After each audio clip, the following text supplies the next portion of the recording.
Hey Canucks fans, welcome to Clay's Canucks commentary for Sunday, June the 17th.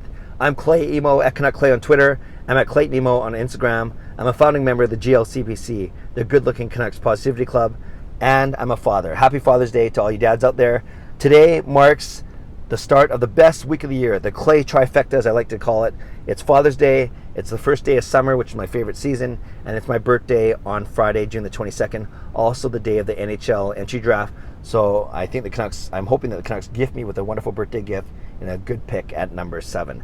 Going to talk about Father's Day and my dad at the end of this video, tell a story about him as he is the reason why I'm a Canucks fan. But prior to that, I want to talk about an actual Vancouver Canucks player, or at least a player that the Canucks hold the rights to right now, and that would be defenseman Nikita Tryamkin. I know a lot of people call him Tryamkin or Tryamkin, but I've heard him call himself Tryamkin. I've heard reporters in the know call him Tryamkin, so I'm going to go with that. He made the news recently because he was quoted as saying that he'd be open to return to the Vancouver Canucks when his KHL contract ends in 2020. So he's finished playing 1 year of his 3-year contract.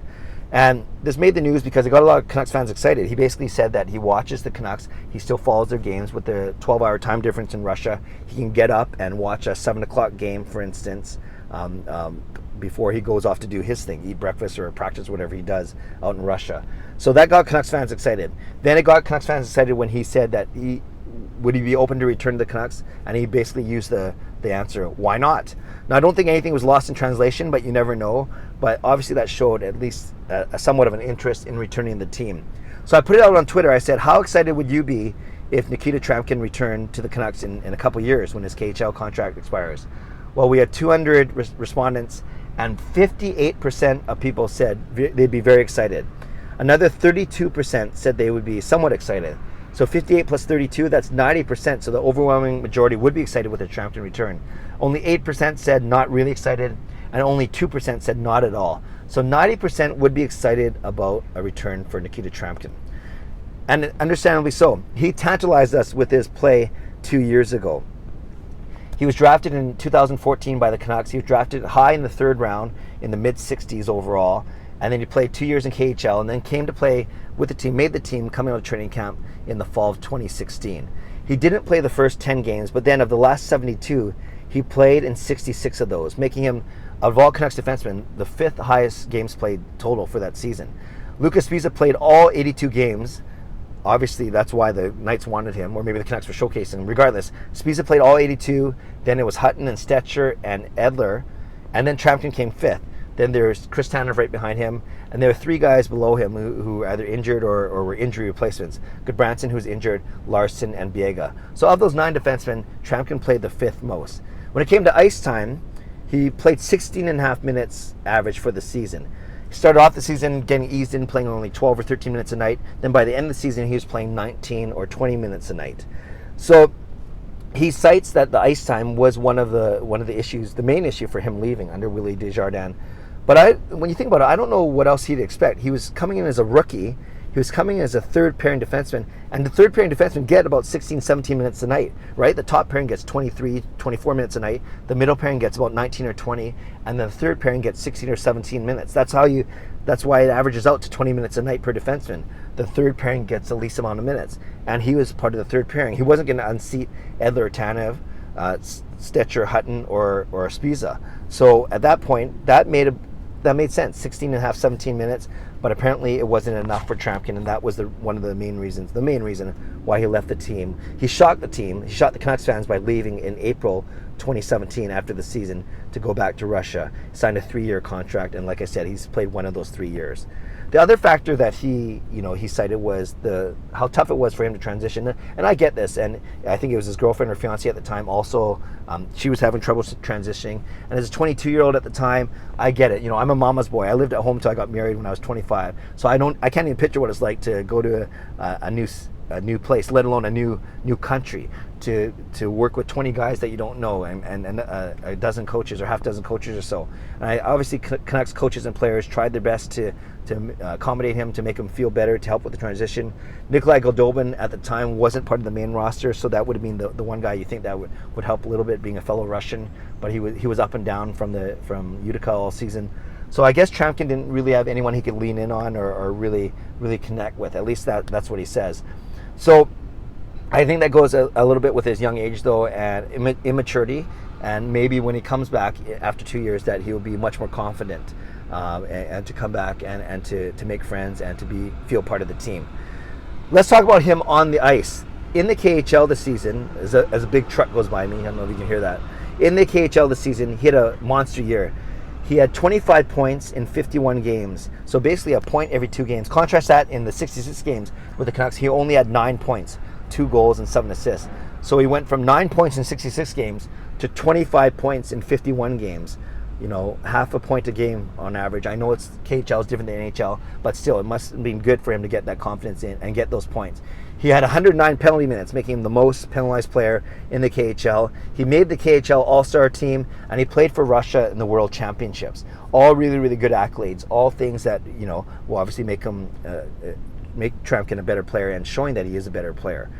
When he was with the Canucks, obviously 6'7", 260. There was no one even close to his size on the ice, usually for both teams. So he didn't play as heavy or as strong as some people wanted to. But obviously with his size, comparisons to Chara, comparisons to Pronger. And I just loved it when he plastered guys into the boards, in the sideboards, and the end boards, in the corner. When he plastered guys in front of the net. It didn't have to happen as often as maybe people wanted to, but when it did, boy, it was a beautiful thing. He had a hard shot. Sometimes a little bit out of control. I think it was him that actually smoked Horvat in the back of the head in one warm-up or one game. But he had a hard shot, and I'd be scared to stand in front of a 6'7", 260-pound guy taking a slap shot. And the one thing I noticed is his skating was pretty darn good for a big guy. And what I really noticed in the last 2 months of the season, as a season ticket holder, I was out at a lot of games, obviously, and I would see this big blue blur heading in the front of net sometimes when the Canucks were breaking out their own end. And then I looked back at the Canucks D, and I'd only see one guy there, not two. And I figured out very quickly that it was Tryamkin going in the front of the net. I don't know if he was told to do this by Willie Desjardins or if he just did it, but he would rush to the front of the net, try and create havoc there, hope for a quick centering pass from one of the forwards, and then he would, as soon as a rebound came, or as soon as the Canucks lost possession, he would then hightail it back to his own end and try not to get beat for an odd man rush for the team. So I saw this happen a lot. And I don't know if that was Tryamkin trying to show initiative and get involved in the offense, or if that was the coaching staff. They told him to do it. But regardless, it was great to see, because it showed how agile and how quick he is for a guy his size. And obviously, you know, someone using his size in front of the net would be quite intimidating for the other team. You think of guys, teams like Boston, when they put Char in front of the net to wreak havoc. It's pretty cool. So, obviously a big body, good shot, decent hockey IQ, and good skater for his size. So those are the reasons why Canucks fans would be excited. Now, I'm going to end this off by saying this: Tryamkin didn't say anything out of the ordinary, or out of the blue. I think I referenced this earlier in this video. This is a long video, I can already tell. But Tryamkin didn't say anything that should shock us. He should say that he'd be looking forward to coming back to the Canucks. He's not going to say, "Oh, I'm never going back," or "The team sucks," or "I don't like it the way they treated me." But it's very clear he's going to play the last 2 years of his KHL contract. So that will end in the spring of 2020. And then the Canucks have his rights into the spring of 2022. So we could get 2 more seasons out of him as an RFA before we have to renegotiate a new contract with him as a UFA in the summer of 2022. But that is 4 years from now. When he comes, maybe another big truck. Maybe Olli Juolevi is a top 4 defenseman at that time. Maybe Tryamkin slides in. Tanev is near the end of his career, or at least nearing the end of it. Who knows if Edler's going to be here? What will Stetcher and Hutton be like at that time? Will there be this year's Canucks draft pick, the 7th overall? Will that be a guy like Hughes or Boqvist or Dobson or Bouchard? Will that be a defenseman who's in the lineup? So it's kind of hard to predict what the Canucks will look like in 2 years if Tryamkin returns. But what we do know is that he would play, with another 2 years of KHL experience under his belt. He would be expected to come in as a top 4 defenseman, and that would be like an extra, a bonus for the Canucks. Just like it was a big loss when he left, it would be a big asset, a big surprise, a big help to the team, a bonus, like I said, when he does return. Okay, I've talked about 9 minutes on a guy who's not even playing for the Canucks. So that's Nikita Tryamkin. For those of you who asked for some comments on the video, that's what I think. My main takeaway is, yes, he would be a great asset to the team, but let's not get too excited. We got another couple years to worry about it, and we'll see where he fits in when he comes back. And yeah, but it made for a good story and made for some excitement among Canucks fans. All right, lastly, In wishing everyone a happy Father's Day, I want to share a quick story about my dad. As many of you know, those who follow me here or on Facebook or on Instagram, you know that my dad passed away, or on Twitter as well. My dad passed away in 2004.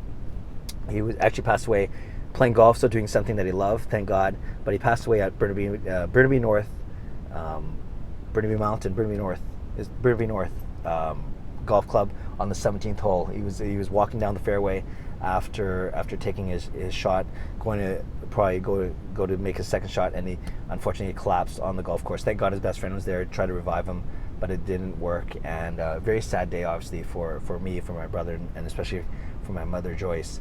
So that was 2004. That was 14 years ago now, and my dad is my hero. He was the one who taught me what it was to be a man, taught me how to be a good dad, how to be a good husband, and I want to relate it to the Canucks, and he was the one who taught me to be a Canucks fan.